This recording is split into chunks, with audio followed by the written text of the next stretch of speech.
Good morning, you guys. Just doing my morning walk around and I noticed something. Thought I would point it out to you.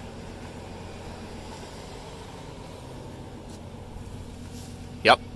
See, I was actually on the other side, and on the other side, the rim here is like half full of dirt. And I'm like, instantly, you know there's a problem if there's dirt in the rim. So when I was on the other side, I just gave it a little kick and it was solid. And I'm like, oh shoot, the bearing's probably seized up in it. So I came over here, I'm like, nope, just a rock. But a very large rock.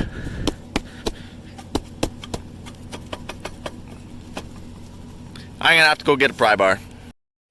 Done deal. And I guess I should set this back down.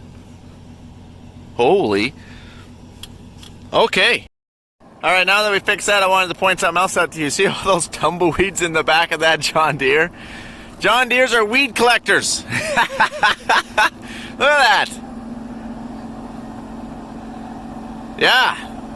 See, those things they just blow across all over land. You could have the cleanest, you could be the best farmer in the world, but if your neighbor 27 miles away isn't, you're getting them. And I think there's some up here too. Look at that. That's not a fire hazard, is it? Oh. I'm gonna have to dig those out of there. We don't want old Johnny to go off in flames here.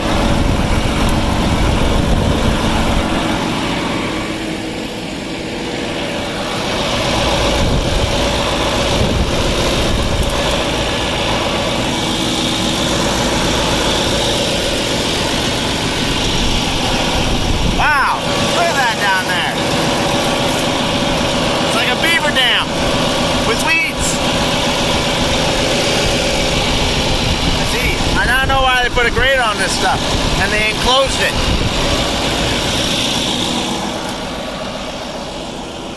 Otherwise, we're good. We're just gonna do a prime test, which means we gotta turn on the air.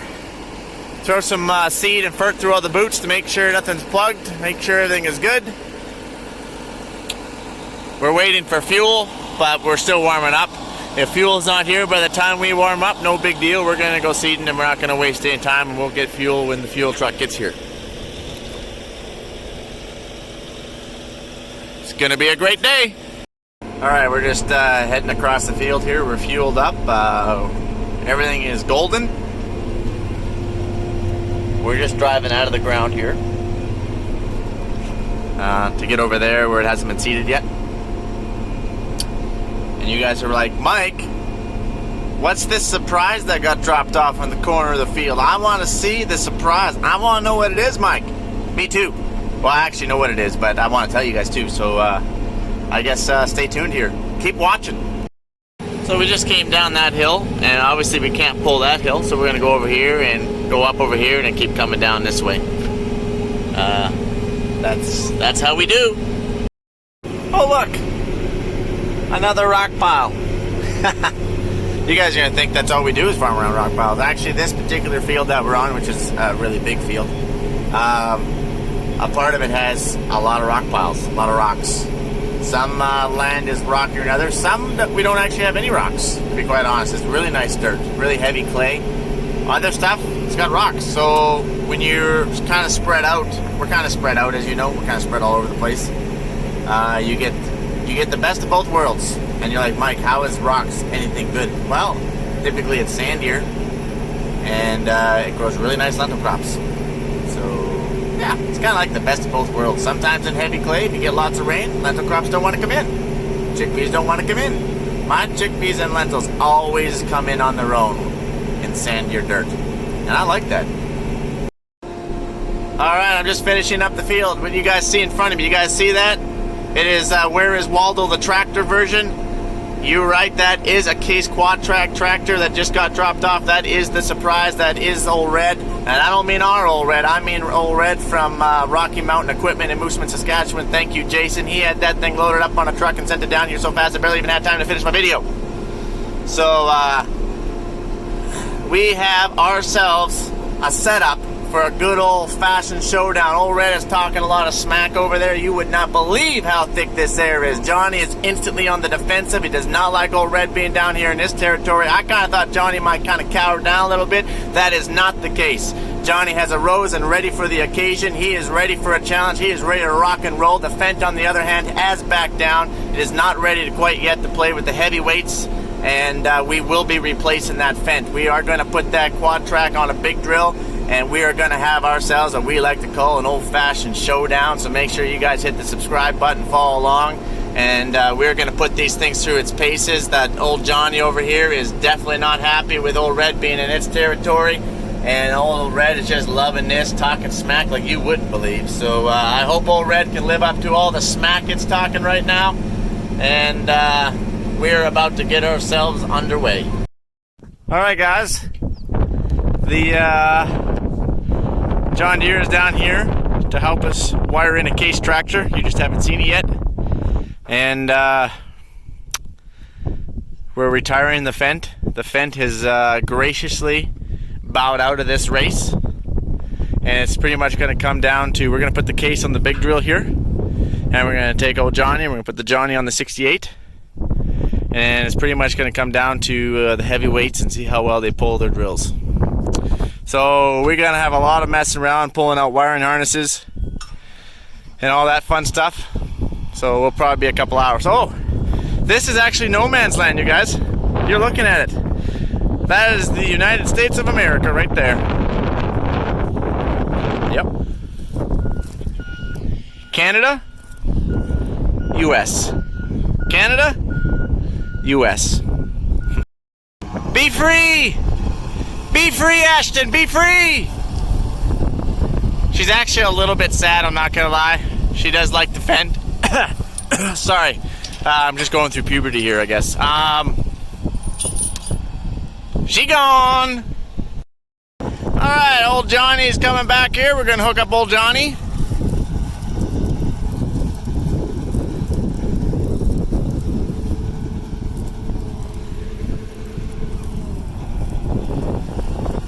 Try to see if I can't back up here a little bit so you guys can get the whole angle.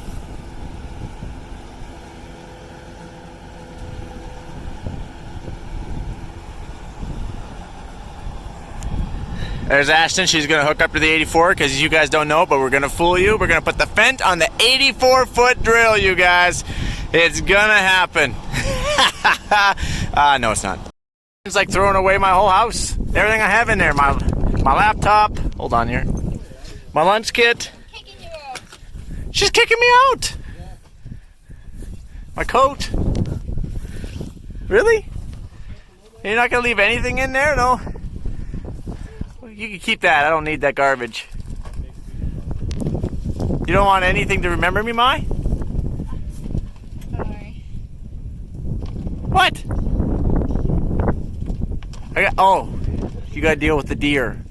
She's not a green fan, guys. She is a case fanatic, and I slightly crushed her when we decided last minute, hey, to put the case on the big drill, so that way we would have a real good comparison, and then put the deer on here. She was so excited, she thought she was getting the case, and she's unfortunately not. Glad I'm getting more power. But she is getting more power, so. Okay. Logan's the one who's down here from John Deere, the Pattison dealership.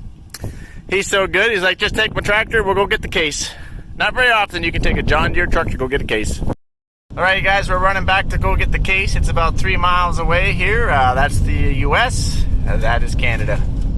Saskatchewan, I was to just say. Saskatchewan, Montana. Saskatchewan, Montana. Woohoo! What do you think? I've never seen anything so... Wait, I'm here. Surely... I was looking at you, obviously. No, you were looking at the case tractor. You were looking at the case tractor. You did not. You were gonna say that that's more sexier than me. That's sexier than me. That hurts. That hurts. Well, I have now been emotionally wounded, so I'm gonna head back to the other tractor. So you guys know that I got the nose of a bloodhound. Oh, we got a washout. Oh! Hey, it's okay, guys. I got slowed down. We didn't lose much, I don't think. Toolbox is still intact. Okay. As I was saying, I was just taking Ashton over to the quad track. And I can smell something very appealing in this truck. And no, it is not Logan. And I got looking around and take a look-see. That is a sub wrapper. So I did a little investigating, and there is still a 6-inch sub in there. Logan, don't hate me, buddy. It's not what you think. I get this thing back here. We'll just put that right over there. All right, we gotta get back to those drills. Yeah. Woo. Yeah. All right, Ashton is here. Her RX is now hooked up and ready to rock and roll. The vent is just sitting here. It's got all the wiring harness in it. We got to transfer all that wiring harness out, put it into this one. The wiring harness out of the RX, we actually just left. We just swapped out monitors, no big deal. So that was actually a really quick hookup. So she's ready to go. As soon as we get this one kind of somewhat hooked up out of the way, I may have parked this drill a little bit too close. So yeah. Alright, Ashton's taking off.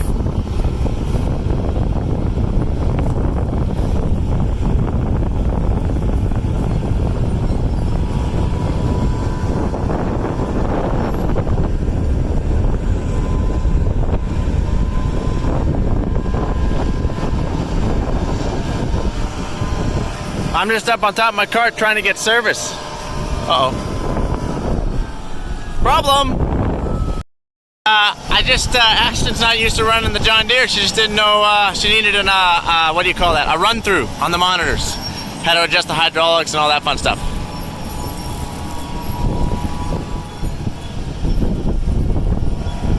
Adios, amigo! Alright guys, it's probably been about an hour since Ashton took off. She's just gonna load now. We have pretty much got this tractor mostly wired up. We ran it all underneath. See, there's the lines, and they all come out under here, right there, and go very tightly all the way through. Not real fun to wire in, not real fun at all. Brian just had his, he plugged every manifold. So we think the sectional control is giving a little bit of problems right now on that Borgo. So he just has to pull a bunch of lines off and empty them out and get going again, but that's definitely frustrating. So hopefully we can get this thing tied up and get going here. Well guys, it's probably been another hour since I talked to you last. Brian is still unplugging with 3 people. That is, yeah, I don't know the source of that problem yet. But you know what, good news, John Deere is still here. You know, how about that Logan guy? Isn't he like a champ? John Deere guy wiring in a case tractor. Like, those are the people I want to do business with. That's for sure. So, like, it's been wired in since the last time I talked to you pretty much, but I don't know if we hooked something together a little bit wrong or because we're missing the ECU, which is basically the brain. And without the brain, you'd be like Mike out in the fields, and yeah, that's not good. So, that's what we're trying to source out. We're trying to find all the wires and trace them and try and figure everything out, and I'll keep you updated as we know. Also, as I've said before, this road is in the middle of no man's land because that's Montana and that's Saskatchewan, and the road kind of goes like this, like it actually dips in to the US maybe just a little bit and then it dips out. Like it's not a straight road. That is straight, but back this way it is not. And I would turn my phone around, but you're just gonna see nothing but sun. But this guy, this Montana farmer or rancher, he's putting on some brand new posts, some brand new wire. Like, look at that. Like, that dirt is so close. Like, does that mean that my leg is on the other side? I don't know. That didn't touch the ground, so then it doesn't count. Okay, I'm gonna go help Logan. Alright, it's probably been another 20 minutes. Brian is now fully operational. He's gonna go and load. There's Ashton. I think she's enjoying the easy pull with the 620 on that 68 foot. We're still trying to source this wire. Actually, it's more Logan because he's awesome. I'm just using my Milwaukee grease gun and doing some greasing.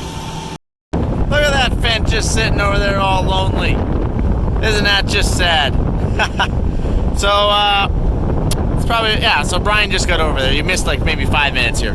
I try and keep you up to date with the time frames. That way you guys kind of know what's going on, how long it's taking us. That I always like that if I watch something, so I want to make sure you guys are doing the same thing. So this is one of the reasons why we don't demo a lot of stuff, because there's always a hiccup, and you knock a drill out of operation for a while. Even if things went really well, you know, it still takes us a few hours, a solid few hours. We had 3 guys on it wiring everything in. So this is why you don't just go grab something and throw it on a drill. It's a big waste of time. Now obviously this case is not just a demo, it's staying here for the rest of the season. So it's obviously worth our while to do it.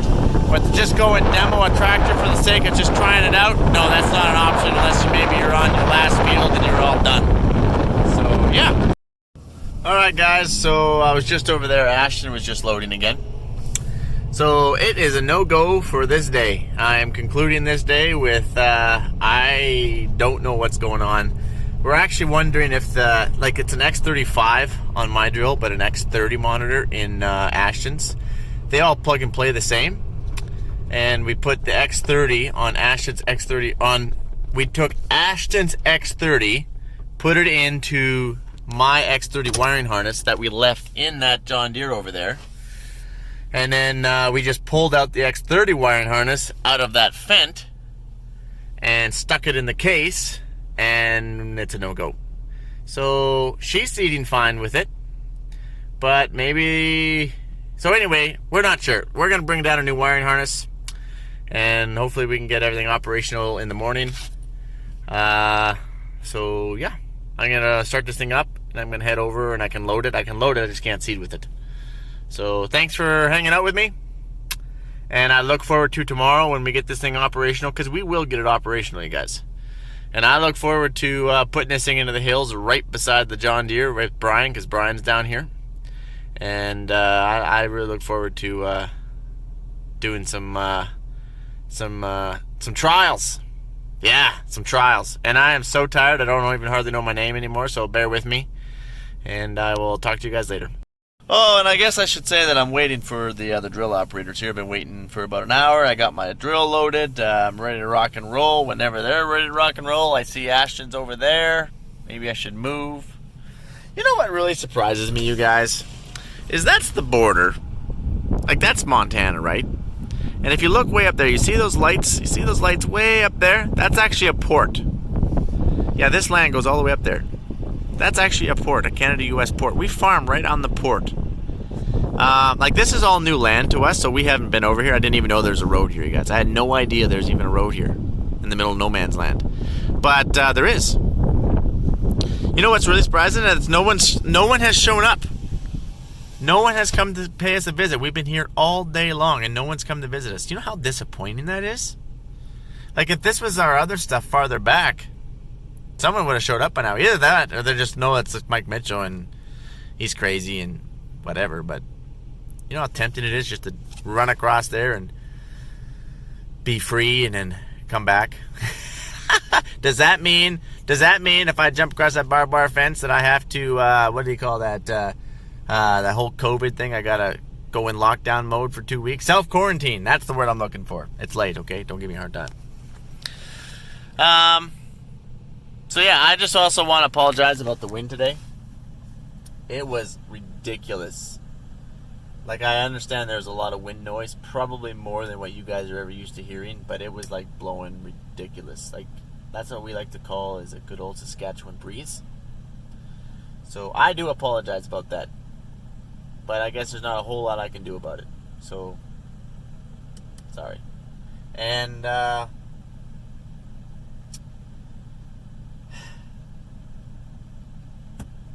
tired. We're tired. It's 10:05. We got to go home yet. We got to eat. We got to shower. We got to eat. Brush your teeth. Brush your teeth, that's important. You always want to make sure you brush your teeth. No flossing tonight. I got to cut something out. You get to the point when you start getting really tired that you got to start cutting stuff out. It's like, I can save 30 seconds by not flossing. It's out. It's out. Okay, if I don't shampoo my hair, then I could probably save about 57 seconds. All right, that's out. I ain't shampooing my hair. No sirree, Bob. If I don't clean my glasses before I go to bed, I can save a little bit. Like, you start saving, you start shimming off a little bit of time here and there, because all of a sudden sleep is super precious and super valuable. And all you farmers out there, you know it. You know it. All of a sudden, when you were like, normally you would come in, you throw all your stuff in the wash, you're washing everything, like the beginning of the season, like you're on top of things. You're not messing around. And all of a sudden, it's like, no, I'm wearing that again. I ain't washing that crap. I don't have time to do that. I'm just going to go to bed. I'm wearing it all again. And then after like the 7th day, you're like, oh, something is ripe in this cab. And you're like, man, I've been showering. I put my deodorant on. Sometimes you sacrifice deodorant if you need to save a little bit of time. And once you get to about noon, maybe 1 p.m., you realize that mistakes were made. And so you try and call like a trucker to see if they would swing by your house and grab your deodorant, because you realize that you screwed up big time. But anyway, I don't want to go into those stories. I just want to go home. I want to go to bed. I don't want to bore you guys, because once we start getting overly tired, like goofy things start happening. Like, we haven't quite got to the point where we're communicating via animal noises. But I don't think we're far off. Lights went out. I got to go pick her up. I'm out.